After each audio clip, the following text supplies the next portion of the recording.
Hello students, today I am going to start General Organic Chemistry, in which the topic is electronic effect. Electronic effect.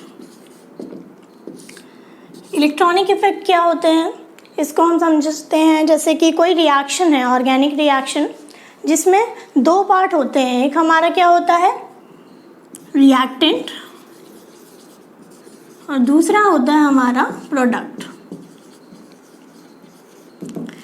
Reactant के भी दो part होते हैं, एक होता है हमारा सबस्ट्रेट जिस पर अटैक होता है, और दूसरा होता है हमारा रिएजेंट जो कि सबस्ट्रेट पर अटैक करता है। ये दोनों मिलकर हमारे क्या बनाते हैं, रिएक्ट करके इंटरमीडिएट, और ये इंटरमीडिएट फाइनली किस में कन्वर्ट हो जाता है, प्रोडक्ट में। इन दोनों की रिएक्शन से कई सारे प्रोडक्ट बनने की पॉसिबिलिटी होती है, लेकिन वही प्रोडक्ट मेजर होता है जो कि सबसे ज़्यादा स्टेबल इंटरमीडिएट बनाता है। इंटरमीडिएट की स्टडी हम लोग काफ़ी सारी रिएक्शंस में कर सकते हैं, जहाँ पर ये थोड़ा देर के लिए मतलब स्टेबल होता है और थोड़ा देर टाइम के लिए रहता है, लेकिन काफ़ी सारी रिएक्शंस में क्या होता है, इंटरमीडिएट बहुत ही शॉर्ट लिव्ड होता है, जिसकी स्टडी करना बहुत ही डिफ़िकल्ट होता है। अब हम आते हैं हमारे इलेक्ट्रॉनिक इफेक्ट में।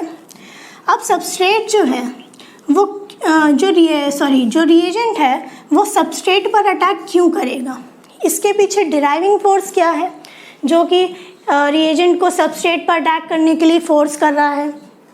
तो जो हमारी यूनिवर्स है उसमें सारी चीज़ें जितनी भी हैं वो सब किसकी तरफ मूव करती हैं, स्टेबिलिटी की तरफ। कोई भी रिएक्शन होती है वो अपने, कोई भी रिएक्टेंट्स होते हैं वो इसलिए रिएक्ट करते हैं क्योंकि उन्हें अपनी ऑक्टेट कंप्लीट करके स्टेबिलिटी गेन करनी होती है, नोबल गैसेस की तरह। तो हर चीज़ जो है वो स्टेबिलिटी की वजह से ही रिएक्ट करती है कि उसे और ज़्यादा स्टेबिलिटी मिल जाए। ठीक है, अब यहाँ पर ये इस पर अटैक क्यों करेगा, या फिर रिएजेंट का कौन सा पार्ट सबस्ट्रेट के कौन से पार्ट पर अटैक करेगा, तो ये सब जो है ये हमसे किससे डिसाइड करते हैं, इलेक्ट्रॉनिक इफेक्ट से। जैसे कि एग्जांपल ले लें हम मिथाइल क्लोराइड। मिथाइल क्लोराइड में क्लोरीन की जो इलेक्ट्रोनेगेटिविटी है वो कार्बन से ज़्यादा है, जिसकी वजह से ये जो बॉन्डिंग इलेक्ट्रॉन है वो क्लोरीन की तरफ शिफ्ट हो जाएंगे। क्लोरीन की तरफ जैसे ही ये शिफ्ट होंगे, कार्बन पे क्या आ जाएगा, पार्शियल नेगेटिव चार्ज, और जो कार्बन है हमारा इस पर क्या आ जाएगा, पार्शियल पॉजिटिव चार्ज। या अगर कोई रिएजेंट हो जिसके पास एक्स्ट्रा इलेक्ट्रॉन हो या फिर उस पर नेगेटिव चार्ज हो, तो वो क्या कर सकता है, अब इस पर आके अटैक कर सकता है सीधे, है ना। तो अब ये अटैक क्यों कर रहा है, इंडक्टिव इफेक्ट की वजह से। तो हम ये कह सकते हैं कि ये जो रिएक्शन हो रही है इन दोनों की, ये इसके पीछे हमारा डिराइविंग फोर्स क्या है, इंडक्टिव इफेक्ट, जो कि हमारा एक टाइप का इलेक्ट्रॉनिक इफेक्ट है। तो इलेक्ट्रॉनिक इफेक्ट समझ गए होंगे आप लोग। अब हम लोग पढ़ते हैं कितने टाइप के इलेक्ट्रॉनिक इफेक्ट होते हैं। तो पहला इलेक्ट्रॉनिक इफेक्ट है हमारा इंडक्टिव इफेक्ट। इंडक्टिव इफेक्ट जिसको हम लोग डिनोट करते हैं आई से। दूसरा है हमारा रेजोनेटिंग इफेक्ट। रेजोनेटिंग इफेक्ट जिसे हम डिनोट करते हैं आर से, या फिर इसको हम लोग और क्या बोल सकते हैं, मीजोमेरिक इफेक्ट भी इसको बोला जाता है। मीजोमेरिक इफेक्ट, इसे हम डिनोट कर सकते हैं एम से। थर्ड है हमारा hyper conjugating effect. Hyper conjugating effect जिसे हम डिनोट करते हैं एच सी से। एंड लास्ट वन है इलेक्ट्रोमेरिक इफेक्ट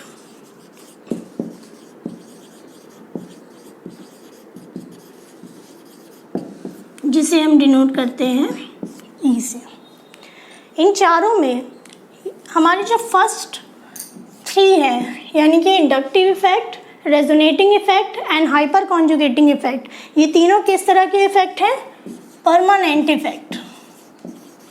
परमानेंट इफेक्ट। और ये जो लास्ट है हमारा इलेक्ट्रोमैग्नेटिक इफेक्ट, ये कैसा है, टेम्परेरी इफेक्ट। इन चारों में आज जो है हमें किसके बारे में पढ़ना है? इंडक्टिव इफेक्ट के बारे में।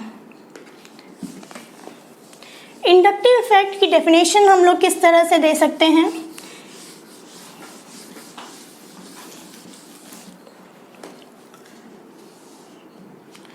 Inductive effect definition, it is a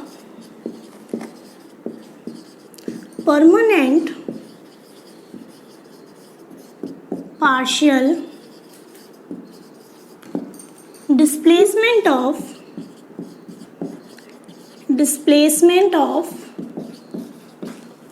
sigma electrons towards more electronegative element। ठीक है, एग्जाम्पल लेते हैं। जैसे कि कोई कार्बन चेन है, इस पर क्या है? एक हैलोजन एटम लगा हुआ है। हैलोजेंस की इलेक्ट्रोनेगेटिविटी कार्बन से ज़्यादा होती है, ये आप जानते हैं। तो ये क्या करेगा? ये इलेक्ट्रोनेगेटिविटी ज़्यादा होने की वजह से ये जो बॉन्ड है इसकी इलेक्ट्रॉन्स को अपनी तरफ पुल करेगा। ठीक है, जब ये इसको अपनी तरफ पुल करेगा तो इस पर क्या आ जाएगा? पार्शियल नेगेटिव चार्ज, और इस कार्बन पर क्या आ जाएगा? Partial positive charge. ये पॉजिटिविटी जो कार्बन पर जनरेट हुई है, ये इस कार्बन पे ये क्या हो जाएगी? इनको भी फील होगी। क्यों? क्योंकि अब ये जो पॉजिटिव कार्बन है ये क्या करेगा? इस वाले बॉन्ड के इलेक्ट्रॉन्स को अपनी तरफ पुल करेगा, जिसकी वजह से इस पे पॉजिटिव चार्ज आ जाएगा। अब ये वाला जो कार्बन है वो इसकी तरफ से पुल करेगा, तो इसके कार्बन जो इस पे पॉजिटिव चार्ज आ जाएगा। लेकिन जो मैग्नीट्यूड है पॉजिटिव चार्ज का वो क्या हो जाएगा? धीरे धीरे कम होता जाएगा। ठीक है, तो ये जो फिनोमेना है, ये फिनोमेना जिसमें जो पोलैरिटी है या फिर सेपरेशन ऑफ चार्ज है या पॉजिटिविटी है, ये अलोंग द चेन ट्रांसफ़र हो गई, इसको हम लोग क्या बोलते हैं? Inductive effect. आया समझ में? तो ये क्या हो गया? इंडक्टिव इफेक्ट को हम लोग क्या बोल सकते हैं? Permanent partial displacement. यहाँ पर क्या हुआ है? डिस्प्लेसमेंट हुआ है किसका? सिग्मा इलेक्ट्रॉन्स का। और ये डिस्प्लेसमेंट कैसा है? परमानेंट है। मतलब कि अगर यहाँ पे हमने कोई भी लिख दिया, यहाँ पर कोई भी लिख दिया, यहाँ पर जैसे हमने इथाइल क्लोराइड लिख दिया C2H5Cl। ठीक है, तो यहाँ पर क्या है कि ये नेगेटिव होगा, इसको इस तरह से लिख सकते हैं ओपन करके, CH3CH2Cl।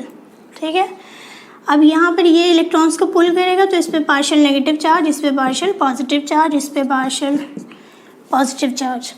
अब यहाँ पर कोई भी रिएजेंट हो ना हो, इससे कोई फ़र्क नहीं पड़ता, ये हमेशा सीन ऐसा ही रहेगा हमेशा। अगर किसी भी जगह पर इलेक्ट्रोनेगेटिविटी का डिफरेंस है किसी, तो वो जो सिस्टम है वो इसी तरह का अपने आप को बना लेगा। तो ये जो है परमानेंट इफेक्ट है, यानी कि ये रिएजेंट की डिमांड से नहीं हो रहा है, ये अपने आप स्पॉन्टेनियस है, अपने आप ही हो रहा है। तो इस तरह का जो इफेक्ट हो गया, इसीलिए हम लोग इसको बोलते हैं परमानेंट इफेक्ट। अब हम लोग कैरेक्टरिस्टिक्स की बात कर लेते हैं। इंडक्टिव इफेक्ट के क्या कैरेक्टरिस्टिक्स हैं? इसमें पहला कैरेक्टर है इसका, it arises due to electronegativity difference. ठीक है, अब यहाँ पर देखिए, अगर किसी भी चेन में ये जो इंडक्टिव इफेक्ट है ये हमेशा किस वजह से अराइज होता है? इलेक्ट्रोनेगेटिविटी डिफरेंस की वजह से। अगर किसी कंपाउंड में इलेक्ट्रोनेगेटिविटी ज़ीरो है तो वहाँ पर इलेक्ट्रोनेगेटिविटी डिफरेंस ज़ीरो है, तो वहाँ पर इंडक्टिव इफेक्ट भी हमारा क्या हो जाएगा? ज़ीरो। जैसे कि एल्केन्स में हम लोग बात करते हैं इथेन की। इथेन में क्या है? कार्बन कार्बन, इलेक्ट्रोनेगेटिविटी डिफरेंस क्या हो जाएगा? ज़ीरो। तो इंडक्टिव इफेक्ट भी क्या हो जाएगा? ज़ीरो। तो जितने भी एल्केन्स हैं इसमें भी ये वाला कार्बन sp3 है, ये वाला कार्बन sp3 है, तो ये दोनों की इलेक्ट्रोनेगेटिविटी सेम हो गई, यानी कि इलेक्ट्रोनेगेटिविटी डिफरेंस 0 हो गया, तो इंडक्टिव इफेक्ट भी क्या हो जाएगा, 0 हो जाएगा। ठीक है, ये पॉइंट समझ में आ गया होगा आपको। सेकेंड पॉइंट क्या है, in this effect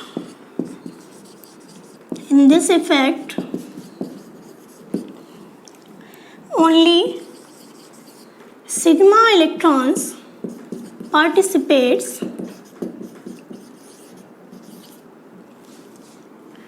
pi electrons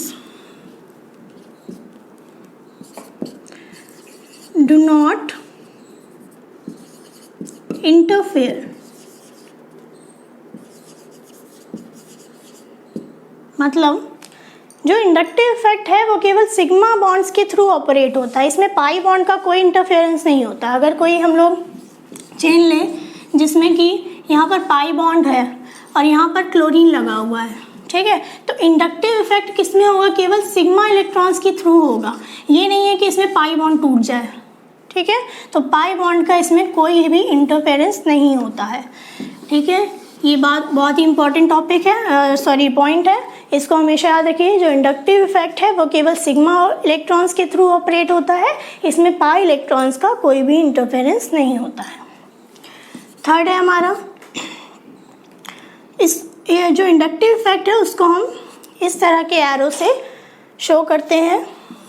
चौथा पॉइंट है हमारा, it is an additive property. Additive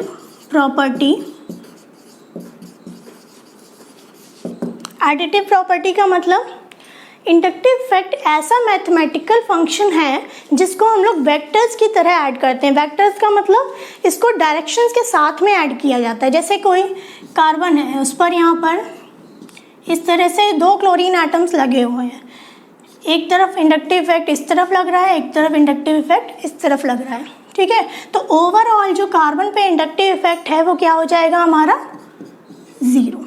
यानी कि वेक्टर सम करेंगे तो ये क्या हो जाएंगे, कैंसल आउट, तो यहाँ पर जो इंडक्टिव इफेक्ट की वैल्यू जो हो जाएगी वो क्या हो जाएगी, 0। तो आज का टॉपिक हमारा यहीं पे ख़त्म करते हैं। नेक्स्ट क्लास में हम लोग पढ़ेंगे इंडक्टिव इफेक्ट के टाइप्स के बारे में और इसके हो सका तो उसके एप्लीकेशंस के बारे में भी। और आज का वीडियो यहीं पे ख़त्म करते हैं। Thank you.